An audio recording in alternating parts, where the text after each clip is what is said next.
Bharat express में आपका खैर मकदम है। मैं हूं खालिद रजा खान। इन दिनों अजरबैजान के दारुल हुकूमत बाकू में COP29 यानी माहौलियात के मामले पर अक़वाम मुत्तहिदा यानी यूएन की 29वीं सालाना कॉन्फ्रेंस जारी है।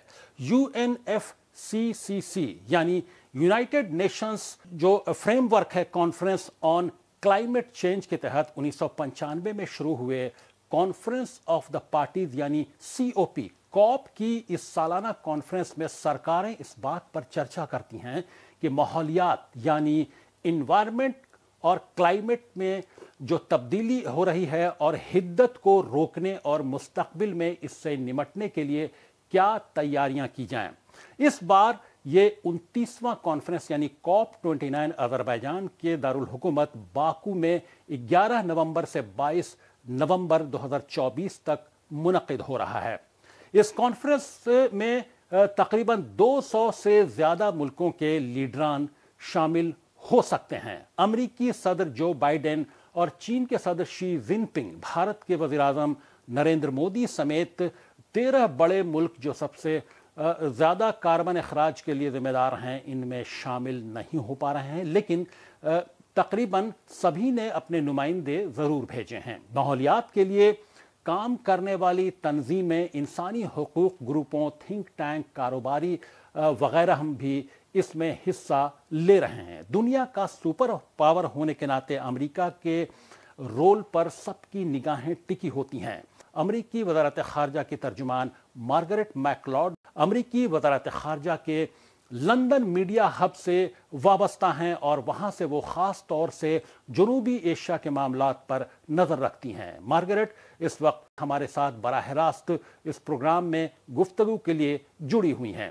मार्गरेट, आपका भारत एक्सप्रेस के इस खुसूसी प्रोग्राम में खैर मकदम है। मेरा आपसे पहला सवाल यह है मार्गरेट कि ग्रीन हाउस गैस का अखराज पूरी दुनिया के लिए एक बड़ा चैलेंज बना हुआ है, लेकिन उसकी रोकथाम के लिए आलमी बरादरी जो इक़दाम कर रही है वो क्या मुसलसल सवालों के घेरे में नहीं है? ऐसे में क्या 2030 तक ग्रीन हाउस गैसों का जो आलमी अखराज है वो निस्फ तक लाना मुमकिन हो पाएगा? क्या इस अहम मिशन को वक्त पर मुकम्मल किया जा सकेगा? खालिद जी, जाहिर है कि हमारा मकसद पूरा करने के लिए वक्त एक अहम फैक्टर है। गुज़श्ता साल सब ममालिक को सन 2050 तक फॉसिल फ्यूल छोड़कर नेट ज़ीरो का हदफ हासिल करने के लिए कहा गया। इस बार हम सन 2035 तक ये मकसद हासिल करने के बारे में बात करने वाले हैं, ताकि हम 1.5 डिग्री सेंटीग्रेड की हिद्दत ना बढ़ाए। मार्गरेट, मेरा दूसरा सवाल यह है कि ग्रीन हाउस गैस की रोकथाम में भारत एक कलीदी रोल निभा रहा है।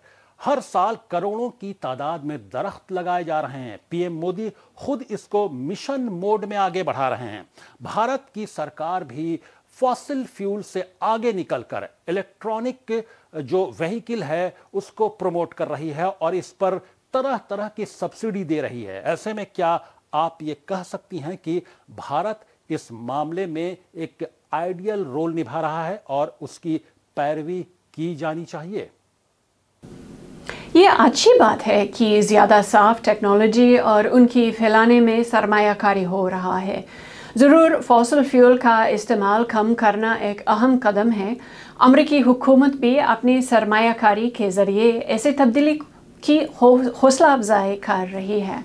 जी मार्गरेट, COP27 में लॉस एंड डैमेज फंड का ऐलान किया गया था, जिससे छोटे ममालिक जो मौसमियाती तब्दीली के जिम्मेदार नहीं हैं, फिर भी उन्हें ज़्यादा सितम झेलना पड़ता है। उन ममालिक की हंगामी मदद उस फंड से हो सके, लेकिन वो फंड अभी तक बहुत ज़्यादा एक्टिव नहीं हो पाया है।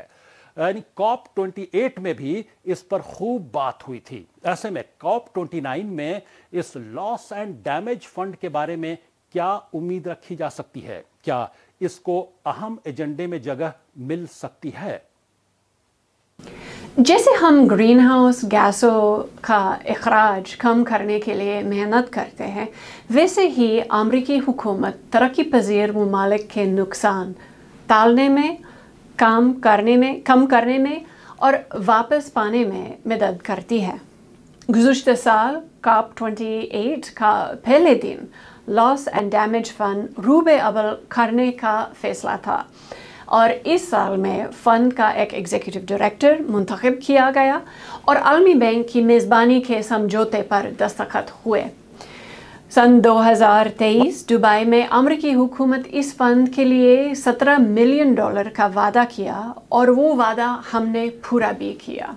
मार्गरेट, कार्बन क्रेडिट के बारे में अमेरिका क्या सोचता है? चूंकि माहिरीन की आम राय यही है कि carbon credit green house gas के अखराज की जो तलाफी से बहुत ज़्यादा सूदमंद साबित हो सकता है। क्या COP29 में कार्बन क्रेडिट का हतमी खाका पेश किया जा सकता है? क्या COP29 के एजेंडे में कार्बन क्रेडिट है या हो सकता है? अमेरिकी हुकूमत दूसरे मुल्कों के साथ पेरिस एग्रीमेंट की 7वीं तरमीम पर इत्तफाक राय हासिल करने के लिए काम करेगी। ये 7वीं तरमीम के तहत अलग अलग ममालिक एक दूसरे से रज़ाकाराना ताउन करके ऐसे कार्बन क्रेडिट्स की तजारत कर सकते हैं। बाइडन इंतज़ामिया ने अपना इसका उसूल ऐलान किया कि ऐसे निज़ाम में क्रेडिट्स असली डिकार्बनाइजेशन का इशारा करना चाहिए। क्रेडिट बनाने में समाजी नुकसान नहीं होना चाहिए। कंपनियों को क्रेडिट खरीदने से पहले अपने प्रोसेस में कार्बन अखराज कम करने की कोशिश करनी चाहिए और जो क्रेडिट्स खरीदते हैं उनको शफाफ अंदाज में क्रेडिट्स के बारे में मालूमात का इजहार करना चाहिए। मतलब अमेरिकी हुकूमत इस बात पर मुज़ाकरात करने के लिए तैयार है और हमारे वो शिरकत हैं जो इस प्रोग्राम को असली मुअस्सर बनाएगा। यहाँ पर अगला सवाल यह है कि मार्गरेट, कई ममालिक ऐसे हैं जिनका मौसमियाती तब्दीली में शेयर न के बराबर है, लेकिन उन ममालिक को नुकसान बहुत उठाना पड़ता है। ऐसे में क्या उन ममालिक को मौसमियाती तब्दीली का जो मुकाबला करने के लिए उनकी सलाहियत बढ़ाने, उनके इंफ्रास्ट्रक्चर को बेहतर करने और दीगर जो वसाइल हैं उसको पायदार और मुस्तहकम बनाने के लिए COP29 में कुछ ख़ास ऐलान हो सकता है क्या, ताकि उन ममालिक का मौसमियाती आफात से कम नुकसान हो? पहले तो हम लॉस एंड डैमेज फंड कायम करना चाहते हैं, लेकिन COP29 पर अमेरिका इंडिया के साथ कोalition फॉर डिज़ास्टर रेजिलिएंट इंफ्रास्ट्रक्चर में बहुत तावन करते हैं ताकि CDRI में शिरकत करने वालों को वैसे बुनियादी ढांचे में सरमायाकारी कर सके जो आफात से बच सके। जी मार्गरेट, ग्लोबल वार्मिंग से सबसे ज्यादा मुतासिर ग्लोबल साउथ हो रहा है और ग्लोबल नॉर्थ सबसे ज्यादा कार्बन का अखराज करता है, यानी नॉर्थ की सजा साउथ उठा रहा है। इस पर अमेरिका और ग्लोबल नॉर्थ की क्या राय है? और ग्लोबल साउथ के ममालिक जैसे पाकिस्तान, भारत और बांग्लादेश वगैरह में जहां क्लाइमेट क्राइसिस से हर साल बड़ा नुकसान हो रहा है, उस पर ग्लोबल नॉर्थ का रद्द-ए-अमल मुसलसल सवालों के घेरे में है।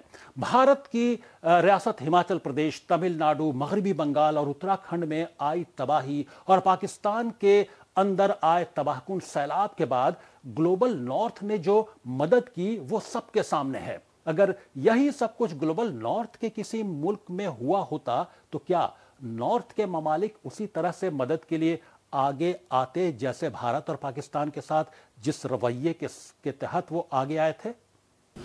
बात यह है कि इन मौसमी आफात से कोई मुल्क भी महफूज नहीं है। मेरा यकीन है कि जब भी किसी मुल्क की एक ख़ास ज़रूरत हो तो पूरी दुनिया से मदद आती है। अमेरिका ने भी कई साल पहले कटरीना तूफ़ान के बाद दुनिया की जानिब से खैर सगाली हासिल की। अमेरिकी सरकार भी तारीख में आफात से उत्साहित ममालिक की मदद करता था और करता रहेगा। जी मार्गरेट, मेरा आखिरी सवाल यहाँ पर यह है कि माहौलियात की बेहतरी की बातें हर साल आलमी प्लेटफॉर्म से होती हैं, तरह तरह के वादे और दावे किए जाते हैं, लेकिन उस पर अमल नहीं होता। COP29 आलमी सतह पर UN जनरल असेंबली के बाद दूसरा सबसे बड़ा प्लेटफॉर्म है। क्या अब वक्त आ गया है कि माहौलियात पर रवायती मुआहदे को तब्दील किया जाए और एक नया मुआहदा तैयार किया जाए जिसका फौरी असर हो? और क्या इतने बड़े प्लेटफॉर्म के साइड लाइन पर जौहरी हथियार के साथ साथ مسئلہ فلسطین اور روس یوکرین جنگ پر بھی بات ہو سکتی ہے؟ اور کیا اس کی گنجائش ہے؟ چونکہ جنگ اور جوہری ہتھیار دونوں ماحولیات کے لیے خطرناک ہیں۔ سچ ہے کہ آج کل کی دنیا میں ہم بہت سارے مسائل کا سامنا کر رہے ہیں، ایسے مسائل جو کوئی ایک ملک اپنے آپ حل نہیں کر سکتا۔ ہم جانتے ہیں کہ ہر ایک حکومت اپنے عوام کو اچھے مواقع، بنیادی ڈھانچے، اچھا طرز زندگی اور ایک پائیدار مستقبل دینا چاہتی ہے۔ اس لیے میں سمجھتی ہوں کہ یہ ایک بہت اچھی بات ہے کہ COP29 کے پلیٹ فارم پر ہمارے نمائندے ایک ساتھ بیٹھ کر ہمارے الگ الگ نقطۂ نظر کے بارے میں بات کر رہے ہیں۔ میری امید ہے کہ وہ اپنی ان کوششوں میں کامیاب ہو۔ جی مارگریٹ، آپ کا بہت بہت شکریہ ہمارے ساتھ براہ راست ہمارے اس خصوصی پروگرام میں شامل ہونے کے لیے۔ تو یہ تھیں امریکی وزارت خارجہ کی اردو ہندی ترجمان مارگریٹ میکلوڈ، جو براہ راست ہمارے ساتھ گفتگو میں شامل تھیں، COP29 کے سلسلے میں بات چیت کر رہی تھیں۔ ان کا بہت بہت شکریہ۔ آپ دیکھتے رہیے بھارت ایکسپریس اردو، ہمارے چینل کو سبسکرائب کیجئے، لائک کیجئے اور لوگوں کے ساتھ شیئر بھی کیجئے۔